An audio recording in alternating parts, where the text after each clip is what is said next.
Step number 1 is to check position and station of this baby. In this instance, this baby is right occiput posterior at +1 station. Now I find the flexion point 3 centimeters forward of the posterior fontanelle along sagittal suture. I rest my hand on the perineum and I determine from the middle finger to that part of my hand is approximately 8 centimeters.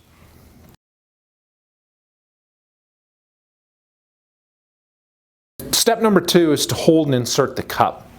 So place one finger in the vagina or two, pulling downwards to create room, and then sliding the cup on its side as small as possible. Once it's flat against the fetal head, rotating it up flat, and then removing your hands. In step 2, when placing the cup, the easiest way of keeping track of the groove is to place one's thumb on the top of the groove.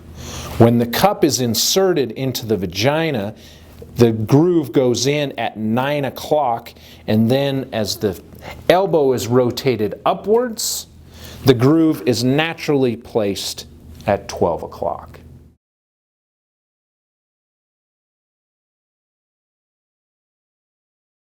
Step number 3 is to maneuver the cup to the predetermined distance, which in this baby was 8 centimeters. So I insert 2 index fingers, the superior hand holding tissue up and out of the way, the inferior hand right up on top of the edge of the cup and pushing downwards. As I push down, you can see the stem shortening. I'm now at the 6 centimeter mark, and I continue to push. There's 7 centimeters, and there's 8 centimeters. I hold or stabilize the cup with my superior hand, and I use my other hand to establish vacuum.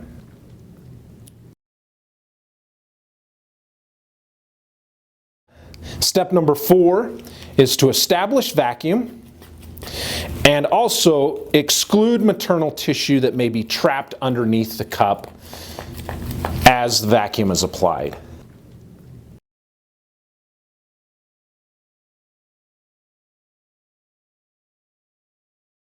Step number 5 is to place the thumb on the cup and the index finger on the baby's head to prevent that cup from coming off and providing countertraction during our pulling efforts. As mom begins to push, we will provide our traction in a downward angle in this baby who is right occiput posterior.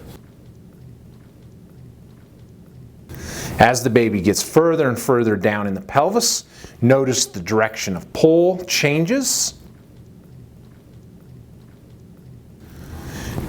until I begin to finish here as the baby reaches the perineum, and you can see where the cup was placed.